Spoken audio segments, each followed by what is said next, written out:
नमस्कार मित्रों, जया लिटरेचर में आपका पुनः स्वागत है। और आज प्रस्तुत है मुंशी प्रेमचंद जी की कहानी बूढ़ी काकी और मैं हूँ जयंती। तो चलिए सुनिए कहानी बूढ़ी काकी। बुढ़ापा बहुधा बचपन का पुनरागमन हुआ करता है। बूढ़ी काकी में जिह्वा स्वाद के सिवा और कोई चेष्टा न थी और न अपने कष्टों की ओर आकर्षित करने को रोने के अतिरिक्त कोई दूसरा सहारा है। समस्त इंद्रियां, नेत्र, हाथ और पैर जवाब दे चुके थे। पृथ्वी पर पड़ी रहती और घर वाले कोई बात उनकी इच्छा के प्रतिकूल करते, भोजन का समय टल जाता या उसका परिणाम पूर्ण ना होता, अथवा बाजार से कोई वस्तु आती और उन्हें ना मिलती तो वे रोने लगती थी। उनके रोना सिसकना साधारण रोना न था, वे गला फाड़ फाड़ कर रोती थी। उनके पति देव को स्वर्ग सिधारे कालांतर हो चुका था। बेटे तरुण होकर चल बसे थे। अब एक भतीजे के सिवा और कोई न था। उसी भतीजे के नाम पर उन्होंने अपनी सारी संपत्ति लिख दी थी। भतीजे ने संपत्ति लिखाते समय तो खूब लंबे चौड़े वादे किए, परंतु वे सब वादे केवल कूली डिपो के दलालों के दिखाए हुए सब्ज बाग थे। यद्यपि उस संपत्ति की वार्षिक आय 150 रुपये से कम न थी, तथापि बूढ़ी काकी को पेट भर भोजन भी कठिनाई से मिलता था। उसमें उनके भतीजे पंडित बुद्धिराम का अपराध था अथवा उनकी अर्धांगिनी श्रीमती रूपा का, इसका निर्णय करना सहज नहीं। बुद्धिराम स्वभाव के सज्जन थे, किंतु उसी समय तब तक जब तक कि उनके कोष पर कोई आँच न आए। रूपा स्वभाव से तीव्र थी सही, पर ईश्वर से डरती थी। अतएव बूढ़ी काकी को उसकी तीव्रता उतनी न खलती थी जितनी बुद्धिराम की भलमनसाहत। बुद्धिराम को कभी कभी अपने अत्याचार पर खेद होता था। विचारते कि इसी संपत्ति के कारण मैं भला मानुष बना बैठा हूँ। यदि मौखिक आश्वासन और सुखी सहानुभूति से स्थिति में सुधार हो सकता तो उन्हें कदाचित कोई आपत्ति न होती, परंतु विशेष व्यय का भय उनकी सचेष्टा को दबाए रखता था। यहाँ तक कि यदि द्वार पर कोई भला आदमी बैठा होता तो और बूढ़ी काकी उस समय अपना राग अलापने लगती तो आग हो जाते और घर में आकर उन्हें जोर से डांटती। लड़कों को बुढ़ों से स्वाभाविक विद्वेष होता ही है, और जब माता पिता यह रंग देखते तो बूढ़ी काकी को और भी सताया करते। कोई चुटकी काट कर भागता, कोई उन पर पानी की कुल्ली कर देता। काकी चीख मार कर रोती, परंतु यह बात प्रसिद्ध थी कि वह केवल खाने के लिए रोती हैं। अतएव उनके संताप और आर्तनाद पर कोई ध्यान नहीं देता था। हाँ, काकी क्रोधातुर होकर बच्चों को गालियां देने लगती तो रूपा घटना स्थल पर अवश्य आ पहुंचती। इस भ्रम से काकी अपने जीवा कृपाण का कदाचित ही प्रयोग करती थी। यद्यपि उपद्रव शांति का यह उपाय रोने से कहीं अधिक उपयुक्त था। संपूर्ण परिवार में यदि काकी से किसी को अनुराग था तो वह बुद्धिराम की छोटी लड़की लाडली थी। लाडली अपने दोनों भाइयों के भय से अपने हिस्से की मिठाई बूढ़ी काकी के पास बैठकर खाया करती थी। यही उसका रक्षागार था, और यद्यपि काकी की शरण उनकी लोलुपता के कारण बहुत महंगी पड़ती थी, तथापि भाइयों के अन्याय से कहीं सुलभ थी। इसी स्वार्थानुकूलता ने उन दोनों में प्रेम और सहानुभूति का आरोपण कर दिया था। रात का समय था। बुद्धिराम पर शहनाई बज रही थी और गांव के बच्चों का झुंड विस्मयपूर्ण नेत्रों से गाने का रसास्वादन कर रहा था। चारपाइयों पर मेहमान विश्राम करते हुए नाइयों से मुक्कियां लगवा रहे थे। समीप ही एक खड़ा हुआ भाट वीरदावली सुना रहा था और कुछ भावज्ञ मेहमानों की वाह वाह पर ऐसा खुश हो रहा था मानो इस वाह वाह का यथार्थ में वही अधिकारी है। दो एक अंग्रेजी पढ़ते हुए नवयुवक इन व्यवहारों से उदासीन थे। वे इस गमार मंडली में बोलना अथवा सम्मिलित होना अपनी प्रतिष्ठा के प्रतिकूल समझते थे। आज बुद्धिराज के बड़े लड़के मुखराम का तिलक आया है, यह उसी का उत्सव था। घर के भीतर स्त्रियां गा रही थीं और रूपा मेहमानों के लिए भोजन के प्रबंध में व्यस्त थी। भट्टियों पर कड़ाह चढ़ रहे थे। एक में पूड़ियाँ कचौड़ियाँ निकल रही थीं, दूसरे में अन्न पकवान बनते थे। एक बड़े हंडे में मसालेदार तरकारी पक रही थी। घी और मसाले की क्षुधावर्धक सुगंधी चारों ओर फैली हुई थी। बूढ़ी काकी अपनी कोठरी में शोकमय विचारक की भांति बैठी हुई थी। यह स्वाद मिश्रित सुगंधी उन्हें बेचैन कर रही थी। वे मन ही मन विचार कर रही थीं, संभवतः मुझे पूड़ियाँ न मिलेंगी। इतनी देर हो गई है, कोई भोजन लेकर नहीं आया। मालूम होता है सब लोग भोजन कर चुके, मेरे लिए कुछ न बचा। यह सोचकर रोना आया, परंतु अब शकुन के भय से वह रो न सकी। आह, कैसी सुगंधी है! अब मुझे कौन पूछता है? जब रोटियों के लाले पड़े हैं तब ऐसे भाग्य कहाँ की भरपूर पूड़ियाँ मिलें, यह विचार कर उन्हें रोना आया। कलेजे में हुक सी उठने लगी, परंतु रूपा के भय से उन्होंने फिर मौन धारण कर लिया। बूढ़ी काकी देर तक इन्हीं दुखदायक विचारों में डूबी रही। घी और मसालों की सुगंधी रह रहकर मन को आपे से बाहर किए देती थी। मुंह में पानी भर भर आता था। पूड़ियों का स्वाद स्मरण करके हृदय में गुदगुदी होने लगी थी। किसे पुकारूं? आज लाडली बेटी भी नहीं आई। दोनों छोकरे सदा परेशान किया करते हैं, आज उनका भी कहीं पता नहीं। कुछ मालूम तो होता क्या बन रहा है। बूढ़ी काकी की कल्पना में पूड़ियों की तस्वीर नाचने लगी। खूब लाल लाल, फूली फूली, नरम नरम होंगी। रूपा ने भली भांति मोयन किया होगा। कचौड़ियों में अजवाइन और इलायची की महक आ रही होगी। एक पूड़ी मिलती तो जरा हाथ में लेकर देखती। क्यों न चलकर कड़ाह के सामने ही बैठूं। पूड़ियाँ छन छन कर तैयार होंगी। कड़ाह से गरम गरम निकाल कर थाल में रखी जाती होंगी। फूल हम घर में भी सूंघ सकते हैं, परंतु वाटिका में कुछ और बात होती है।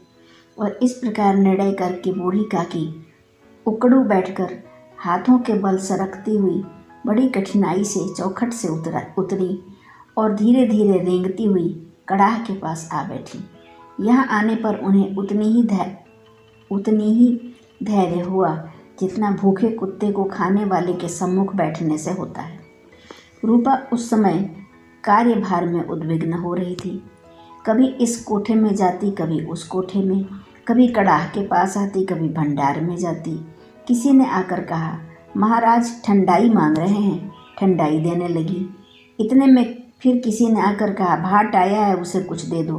भाट के लिए सीधा निकाल रही थी कि एक तीसरे आदमी ने आकर पूछा, अभी भोजन तैयार होने में कितना विलंब है? जरा ढोल मंजीरा उतार दो। बेचारी अकेली स्त्री दौड़ते दौड़ते व्याकुल हो रही थी, झुंझलाती थी, कुढ़ती थी, परंतु क्रोध प्रकट करने का अवसर न पाती थी। भय होता कहीं पड़ोसी ने यह न कहने लगे कि इतने में उबल पड़ी। प्यास से स्वयं कंठ सूख रहा था। गर्मी के मारे फूंकी जाती थी, परंतु इतना अवकाश भी नहीं था कि जरा पानी पी लें अथवा पंखा लेकर चलें। यह खटका था कि जरा आंख हटी और चीज़ों की लूट मची। इस अवस्था में उसने बूढ़ी काकी को कड़ाह के पास बैठी देखा तो जल गई। क्रोध न रुक सका। इसका भी ध्यान न रहा कि पड़ोसिनें बैठी हुई हैं, मन में क्या कहेंगी।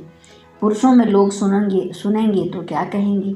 जिस प्रकार मेंढक केंचुए पर झपटता है, उसी प्रकार वह बूढ़ी काकी पर झपटी और उन्हें दोनों हाथों से झंझोड़ कर बोली, ऐसे पेट में आग लगे, पेट है या भाड़? कोठरी में बैठते हुए क्या दम घुटता था? अभी मेहमानों ने नहीं खाया, भगवान को भोग भी नहीं लगा, तब तक धैर्य न हो सका, आकर छाती पर सवार हो गई। जल जाए ऐसी जीभ, दिन भर खाती, न होती तो न जाने किसकी हांडी में मुंह डालती। गांव देखेगा तो कहेगा कि बुढ़िया भर पेट खाने को नहीं पाती, तभी तो इस तरह मुंह बनाए फिरती है। डायन ठूंसती है, न जाने कहाँ भस्म हो जाता है। भला चाहती हो तो जाकर कोठरी में बैठो, जब घर के लोग खाने लगेंगे तब तुम्हें भी मिलेगा। तुम कोई देवी नहीं हो कि चाहे किसी के मुंह में पानी ना जाए, परंतु तुम्हारी पूजा पहले ही हो जाए। बूढ़ी काकी ने सिर उठाया, न रोई न बोली, चुपचाप रेंगती हुई अपनी कोठरी में चली गई। आघात ऐसा कठोर था कि हृदय और मस्तिष्क की संपूर्ण शक्तियाँ, संपूर्ण विचार और संपूर्ण भार उसी को आकर्षित हो गए थे। नदी में जब कगार का कोई बृहद खंड कट कर गिरता है तो आसपास का जल समूह चारों ओर उसी स्थान को पूरा करने के लिए दौड़ता है। भोजन तैयार हो गया। आंगन में पत्तलें पड़ गई। मेहमान खाने लगे। स्त्रियों ने जीवनार गीत गाना आरंभ कर दिया। मेहमानों के नाई सेवक गण भी उसी मंडली के साथ किंतु कुछ हटकर भोजन करने बैठे थे। परंतु सभ्यतानुसार जब तक सबके सब खा न चुकें कोई उठ नहीं सकता। दो एक मेहमान जो कुछ पढ़े लिखे थे, सेवकों के दीर्घाहार पर झुंझला रहे थे। वे इस बंधन को व्यर्थ और बेसिर पैर की बात समझते थे। बूढ़ी काकी अपनी कोठरी में जाकर पश्चाताप कर रही थी कि मैं कहाँ से कहाँ गई। उन्हें रूपा पर क्रोध नहीं था, अपनी जल्दबाजी पर दुख था। सच ही तो है, जब तक मेहमान लोग भोजन न कर चुकेंगे घर वाले कैसे खाएंगे। मुझसे इतनी देर भी न रहा गया। सबके सामने पानी उतर आया। अब जब तक कोई बुलाने न आएगा न जाऊंगी। मन ही मन इसी प्रकार विचार कर वह बुलावे की प्रतीक्षा करने लगी। परंतु घी की रुचिकर सुवास बड़ी ही धैर्य प्रतीक्षक प्रतीत हो रही थी। उन्हें एक एक पल एक एक युग के समान मालूम होता था। अब पत्तल बिछ गई होंगी, अब मेहमान आ गए होंगे, लोग हाथ पैर धो रहे हैं, नाई पानी दे रहा है, मालूम होता है कि लोग खाने बैठ गए, जीवनार गाया जा रहा है। यह विचार कर वह मन को बहलाने के लिए लेट गई। धीरे धीरे एक गीत गुनगुनाने लगी। उन्हें मालूम हुआ कि मुझे गाते देर हो गई। क्या इतनी देर तक लोग भोजन कर ही रहे होंगे? किसी की आवाज़ नहीं सुनाई देती। अवश्य ही लोग खा पी कर चले गए। मुझे कोई बुलाने नहीं आया। रूपा चिढ़ गई है, क्या जाने ना बुलाए।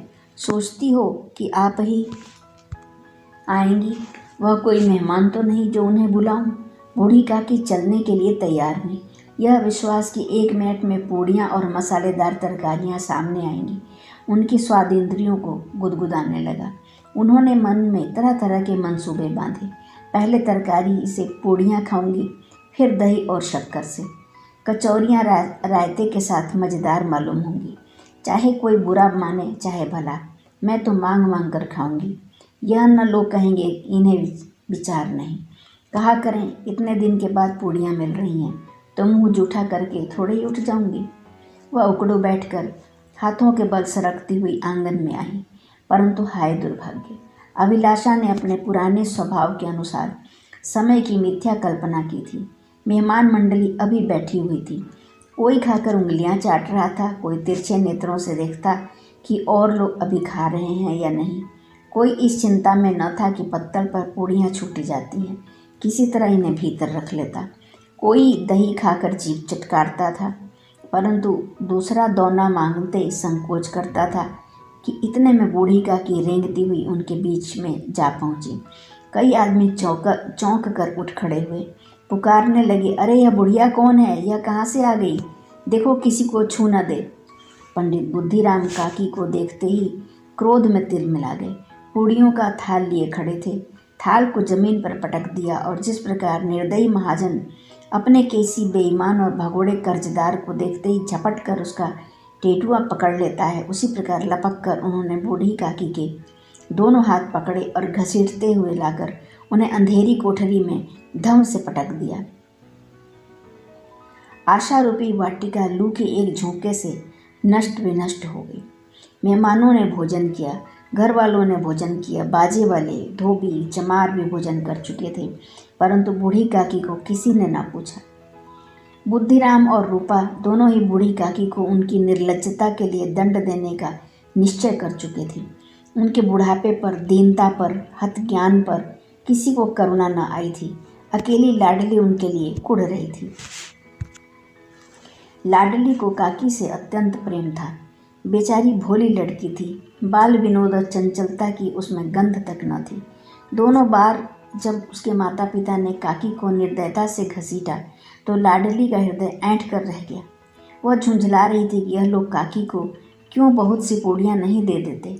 क्या मेहमान सब की सब खा जाएंगे? और यदि काकी ने मेहमानों से पहले खा लिया तो क्या बिगड़ जाएगा? वह काकी के पास जाकर उन्हें धैर्य देना चाहती थी, परंतु मामा के भय से न जाती थी। उसने अपने हिस्से की पूड़ियाँ बिल्कुल न खाई थी, अपनी गुड़िया की पिटारी में बंद कर रखी थी। उन पूड़ियों को काकी के पास ले जाना चाहती थी। उसका हृदय अधीर हो रहा था। बूढ़ी काकी मेरी बात सुनते ही उठ बैठेंगी। पूड़ियाँ देखकर कैसी प्रसन्न होंगी, मुझे खूब प्यार करेंगी। रात को 11 बज गए थे। रूपा आंगन में पड़ी सो रही थी। लाडली की आंखों में नींद न आती थी। काकी को पूड़ियाँ खिलाने की खुशी उसे सोने न देती थी। उसने गुड़िया की पिटारी सामने ही रखी थी। जब विश्वास हो गया कि अम्मा सो रही हैं तो वह चुपके से उठी और विचारने लगी, कैसे चलूं? चारों ओर अंधेरा था।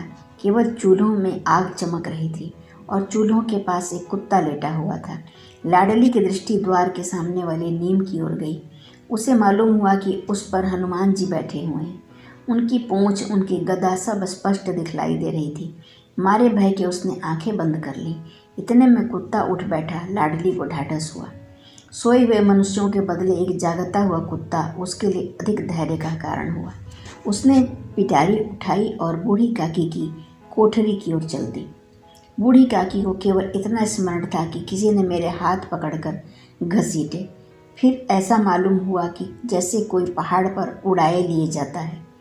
उनके पैर बार बार पत्थरों से टकराए। तब किसी ने उन्हें पटका। वे मूर्छित हो गई।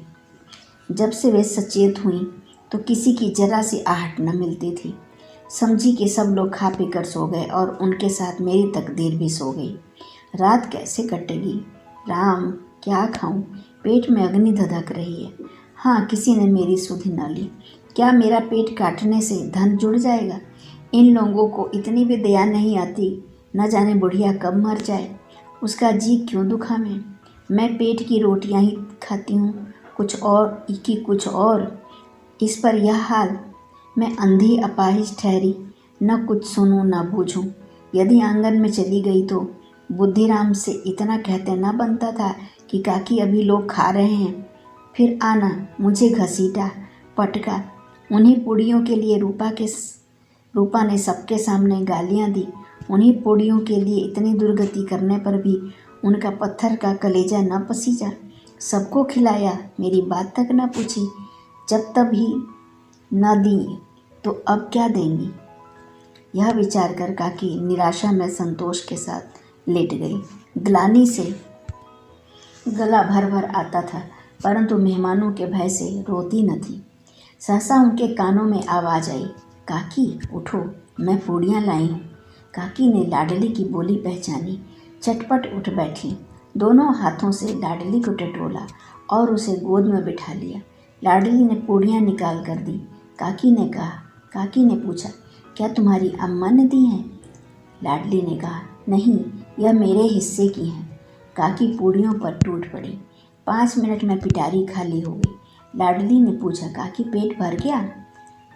जैसे थोड़ी सी वर्षा ठंडक के स्थान पर भी गर्मी पैदा कर देती है, उसी भांति इन थोड़ी पूड़ियों ने काकी की क्षुधा और इच्छा को और उत्तेजित कर दिया था। बोली, नहीं बेटी, जाकर अम्मा से और मांग लाओ। लाडली ने कहा, अम्मा सोती हैं, जगाऊंगी तो मारेगी। काकी ने पिटारी को फिर टटोला। उसमें कुछ खुरचन गिरे थे। उन्हें निकाल कर वे खा गई। बार बार होंठ चाटती थी, चटखारें भरती थी। हृदय महसूस कर रहा था, और पूड़ियाँ कैसे पाऊँ? संतोष सेतु जब टूट जाता है तब इच्छा का बहाव अपरिमित हो जाता है। मतवालों को मद का स्मरण करना उन्हें मदांध बनाता है। काकी का अधीर मन इच्छा के प्रबल प्रवाह में बह गया। उचित और अनुचित का विचार जाता रहा। वे कुछ देर तक इच्छा को रोकती रहीं। सहसा लाडली से बोली, मेरा हाथ पकड़कर वहाँ ले चलो जहाँ मेहमानों ने बैठकर भोजन किया है। लाडली उनका अभिप्राय समझ न सकी। उसने काकी का हाथ पकड़ा और ले जाकर जूठे पत्तलों के पास बिठा दिया। दीन शुद्धातुर हत ज्ञान बुढ़िया पत्तलों से पूड़ियों के टुकड़े चुन चुन कर भक्षण करने लगी।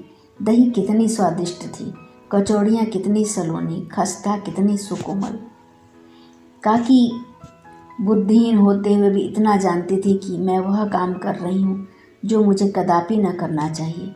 मैं दूसरों की झूठी पत्तल चाट रही हूँ। परंतु बुढ़ापा, तृष्णा, रोग का अंतिम समय, जब संपूर्ण इच्छाएं एक ही केंद्र पर आ जाती हैं। बूढ़ी काकी में यह केंद्र उनकी स्वादेंद्रियां थी। ठीक उसी समय रूपा की आंखें खुली। उसे मालूम हुआ कि लाडली मेरे पास नहीं है। वह चौंकी, चारपाई से इधर उधर ताकने लगी कि कहीं नीचे तो नहीं गिर पड़ी। उसे वहां न पाकर उठ बैठी तो क्या देखती हैं कि लाडली जूठी पत्तलों के पास चुपचाप खड़ी है।